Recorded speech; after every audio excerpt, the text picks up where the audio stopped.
Assalamualaikum warahmatullahi wabarakatuh. Anak-anakku semuanya kelas 4 ya. Pada kesempatan kali ini kita akan belajar tema 1, subtema 1, PB 4 dan 5. Nah, kita akan melanjutkan PB 4 dan 5. Sudah siap semuanya? Mari kita langsung saja menuju ke papan belajar kita.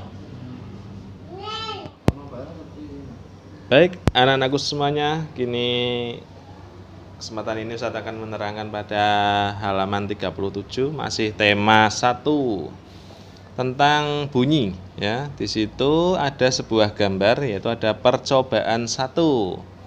Bahwasanya bunyi itu bisa merambat sampai ke telinga kita. Bagaimana bunyi dapat merambat sampai ke telinga kita? Kita perhatikan percobaan nomor 1. Di situ ada gambar seorang anak yang sedang memegang kaleng ataupun gelas plastik yang ditempelkan di telinganya, kemudian disalurkan menggunakan selang plastik yang panjangnya 2 meter atau lebih. Nah, anak yang satunya berkata-kata, kemudian kata-katanya akan merambat melalui udara yang ada di dalam selang tadi menuju ke anak yang B, yang memegang botol plastik atau gelas plastik yang ditempelkan di telinga sehingga suaranya akan terdengar. Nah, pada gambar tersebut menyimpulkan bahwasanya sifat bunyi itu dapat merambat melalui udara. Itu pada halaman 37. Nah, kita lanjutkan pada percobaan yang kedua. Nah, pada gambar percobaan kedua halaman 38 masih tema 1. Nah, itu ada sebuah gambar yang menggambarkan bahwasanya seorang anak memegang gelas plastik ya, kemudian dihubungkan dengan benang kasur. Yang satu ditaruh di telinga, yang satunya juga ditaruh di telinga. Harusnya itu gambarnya yang satu ditaruh di mulut ya, anak-anak semuanya. Sehingga seorang anak yang berbicara melalui gelas plastik, nanti anak pada yang satunya, yang B itu akan mendengarkan. Karena apa? Karena suara dari anak yang berbicara itu akan merambat melalui benda padat, yaitu benang kasur, menuju ke siswa yang kedua yang memegang plastik di telinganya. Nah, bahwasanya gambar tersebut menyimpulkan bahwa bunyi ini dapat merambat melalui benda padat, anak-anak. Nah, pada percobaan itu yang digunakan benda padatnya yaitu benang kasur menuju ke gelas plastik yang dipegang, ditempelkan pada telinga anak yang nomor 2. Nah, selanjutnya percobaan yang ketiga ada halaman 39.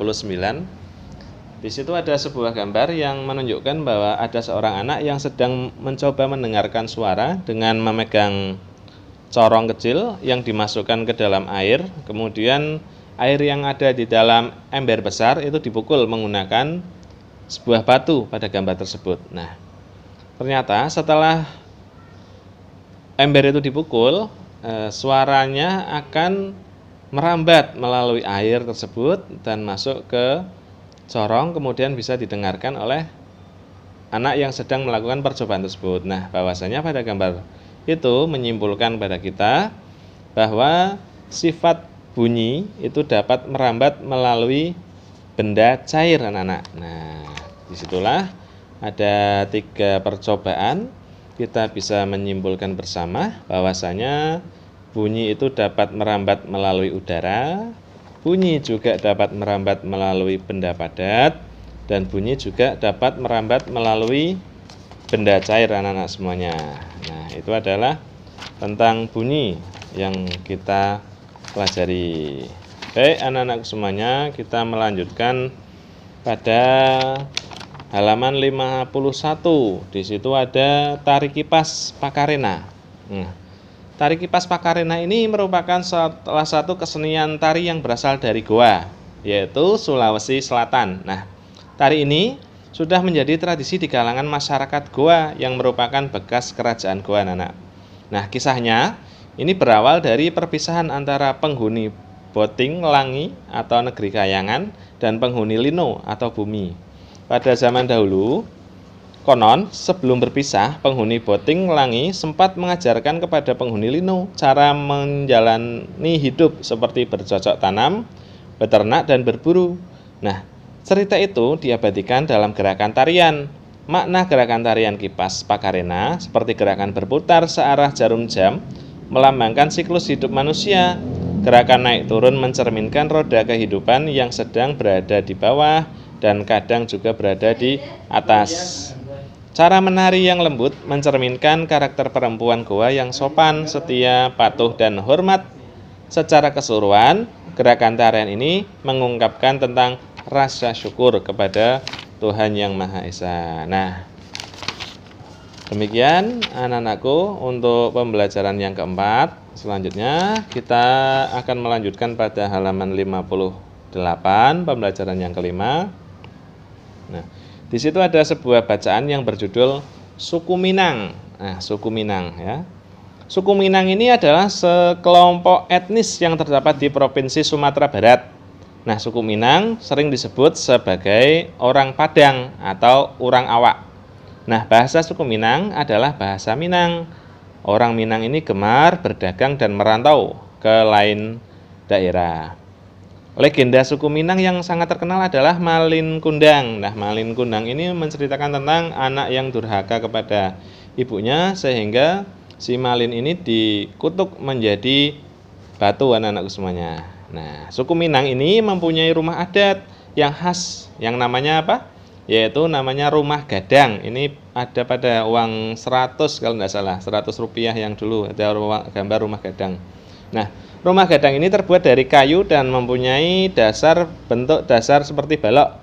Nah, lengkung atap rumahnya itu sangat tajam seperti tanduk kerbau, sedangkan lengkung badan rumahnya landai seperti badan kapal.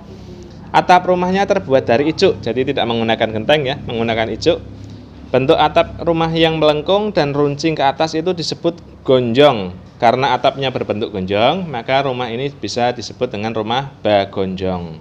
Nah, suku Minang punya alat musik tradisional, yaitu talempong. Nah, talempong ini biasa dimainkan dengan cara dipukul. Ada juga alat Minang yang lainnya, yaitu saluang. Nah, saluang ini dimainkan dengan cara ditiup, seperti seruling bentuknya saluang ya. Nah, suku Minang ini juga memiliki banyak jenis tarian khas Minang apa saja. Di antaranya ada tari Pasambahan dan tari piring. Nah, tari piring ini berasal dari Minang. Tari Pasambahan biasanya ditampilkan ketika ada pesta adat anak-anak semuanya. Nah, yang terakhir, suku Minang ini sangat terkenal dengan berbagai makanan khasnya, yaitu apa? Rendang. Nah, rendang ini merupakan salah satu makanan tradisional suku Minang yang sangat terkenal, bahkan sampai ke mancanegara. Nah, rendang ini pernah menjadi makanan terenak sedunia. Nah, pernah menjadi ya, rendang. Apa kalian suka makan rendang anak-anak? Ustadz juga suka makanan rendang yang sangat enak, khas Minang ya, atau khas Padang tadi ya, sebagai khas Padang. Nah, makanan khas yang lain suku Minang yaitu yang juga digemari yaitu sate Padang. Nah, sate Padang ini Ustadz juga pernah beli di alun-alun Pekalongan, bagian selatan ada sate Padang. Ini sambalnya cukup pedas anak-anak ya. Itu juga enak sekali, makanan khas dari suku Minang. Dan dendeng balado. Nah, demikian pembelajaran pada kesempatan hari ini. Semoga bermanfaat. Saya akhiri. Assalamualaikum warahmatullahi wabarakatuh.